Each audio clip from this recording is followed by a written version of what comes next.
In this video, we'll see about the bitmap checkpoint. Bitmap checkpoint usually keeps a track on the images and the bitmaps you select. Now, for example, HP UFT is a functional testing tool. It will usually check the features of the application. But along with the features, it also keeps a track on the images, pictures and so on. So, let's see with the help of an example. Now, I'll take the same example of HP MyFlight sample application, and I want to keep a track on some bitmap here. If you see on the screen, there are multiple bitmaps. This is the bitmap and this one. So, I want to keep a track on Seattle to San Francisco all inclusive. So, if I want to keep a track on this area, that's a bitmap, along with the functional testing, I want to check whether this gets loaded properly or not. So, I can use this bitmap checkpoint. So, let us see how do we work on that. So, I'll just close this sample application and I'll do the recording part. Click on record button, Windows application, and I'll add the sample application. Okay. I'll add here as John, password as capital HP and click on OK. Okay. And now what I'll do is I'll insert a bitmap checkpoint. I'll click on this bitmap checkpoint and now I'll select here Seattle to San Francisco. Okay. And I'll click on OK.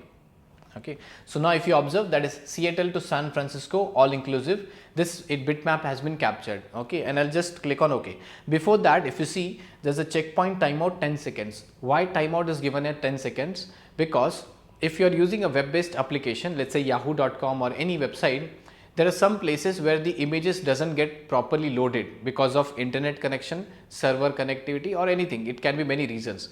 So, I have asked him to wait for some seconds so that it gets loaded properly. If you are using a Windows based application, your PC configuration also matters. So, there are some applications which might get properly loaded. So, for that we have given as checkpoint timeout 10 seconds. So, if you want, you can change it. If you want 3 seconds, 4 seconds, you can still modify. Click on OK and I'll just not record anything else. I'll click on close the application, stop the recording. If you observe in the script, I've got as WPF object Seattle to San Francisco checkpoint. So, that has been recorded. If you want to see the properties of that checkpoint, you can go to this resources object repository and you see there's a checkpoint and output objects. Here if you see, that's a checkpoint properties, the image, the checkpoint timeout, and if you want, you can select the area. I'll just click on this close button and now I'll just execute it. Let me see what happens. If I click on this run button, click on this run. Till it gets Seattle to San Francisco, it will wait. Maximum time is 10 seconds. So, till it gets the image, it will wait. As soon as it gets the image, it will go to the next place. So, let us see how many seconds it waited. But if you observe this is the HTML report format, and if you go to this bitmap checkpoint, let us see what it says. It will not give you the information. Okay, how many seconds it has waited for that bitmap. So, if you want to see the number of seconds it has waited for that bitmap, this HTML format will not give you the detail. So, for that what you have to do is, you have to go to tools, options, and if you see here there is a run session. Instead of HTML report, select as run results viewer report and you can just click on OK. And now if you execute, I'll click on run button, click on run. Now, once it executes, you see it is London to Paris inclusive. So, it is waiting for some seconds, let's say 3-4 seconds. Now, if you observe, when it gets Seattle to San Francisco, it will go to the next part. It has finished that. Now, let us see the results. This is nothing but the report viewer report. I'll just click here and I'll go to this checkpoint, this place, Seattle to San Francisco. This report will give you some details. What are the details? It says checkpoint timeout waited 8 seconds out of possible 10 seconds. That means it has waited for 8 seconds. Okay. If it was greater than 10 seconds, it would have showed you the failed result. So, when it has found out, it give you the result as pass.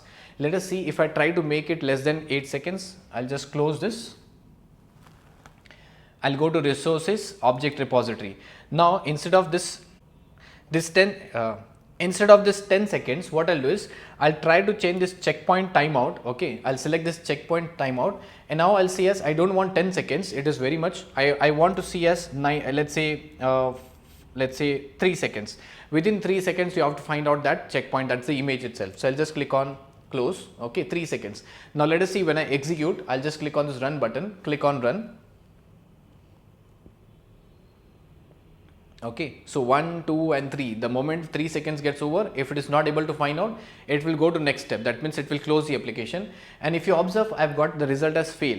Let me find out the reason of this fail. If I click on this checkpoint Seattle to San Francisco, you see the result.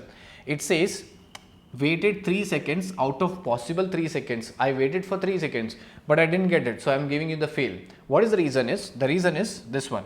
Okay, captured data is this one, the earlier expected data, and the actual bitmap he has got this one, that is London to Paris all inclusive. So because it didn't get the image, it also gave you a failed result. It gave you the details and also the bitmap, or you can say as expected versus actual result, and you have found the defect. So the same defect you can notify to the developer itself, right? So I hope you're able to understand how to work on the bitmap checkpoint and how do you make it fail and how do you make it pass, right? That's all for this video.